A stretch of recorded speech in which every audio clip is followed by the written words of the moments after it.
வணக்கம் உறவுகளே. இன்றைக்கி என்ன பார்க்க போகிறோன்னா, வரகு அரிசியில் உப்புமா எப்படி பண்ணலான்னு பார்க்கலாம். வரகரிசி ஒரு கப் எடுத்துக்கலாம். எடுத்துகிட்டு 10 நிமிஷம் ஊற வச்சுக்கோங்க.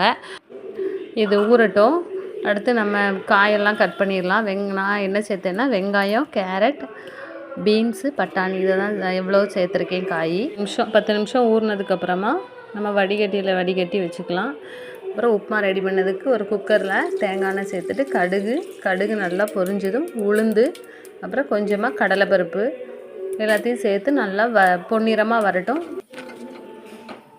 அப்புறம் வெங்காயமும் பச்சை மிளகாவும் சேர்த்துக்கலாம். பச்சை மிளகாய் நான் ஒன்று தான் சேர்த்துருக்கேன். குழந்தைங்களுக்கு கொடுக்குறதுனால நீங்கள் கூட ஒன்று சேர்த்துக்கோங்க.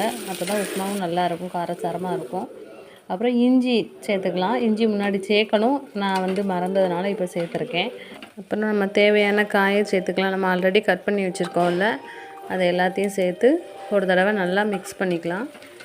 மிக்ஸ் பண்ணிவிட்டு நம்ம வடிகட்டி வச்சுருந்த வரகரிசியும் இதோடு சேர்த்துக்கலாம். இதையும் சேர்த்துட்டு அதையும் சேர்த்து நல்லா மிக்ஸ் பண்ணுங்கள். காயோடு நல்லா சேரட்டும். சேர்ந்ததுக்கப்புறம் ஒரு கப்புக்கு எந்த கப்பில் அரிசி எடுக்கிறோமோ அந்த கப்புக்கு ரெண்டு கப்பு தண்ணி சேர்த்துக்கலாம். தண்ணி சேர்த்ததுக்கப்புறம் தேவையான அளவு உப்பு சேர்த்துக்கோங்க. சேர்த்துட்டு குக்கரில் 2 விசில் வச்சுக்கோங்க. 2 விசில் வச்சா தான் சரியாக இருக்கும், அரிசியும் வேகும். அப்புறம் எடுத்து பாருங்கள், சூப்பராக இருக்கும். ட்ரை பண்ணி பாருங்கள்.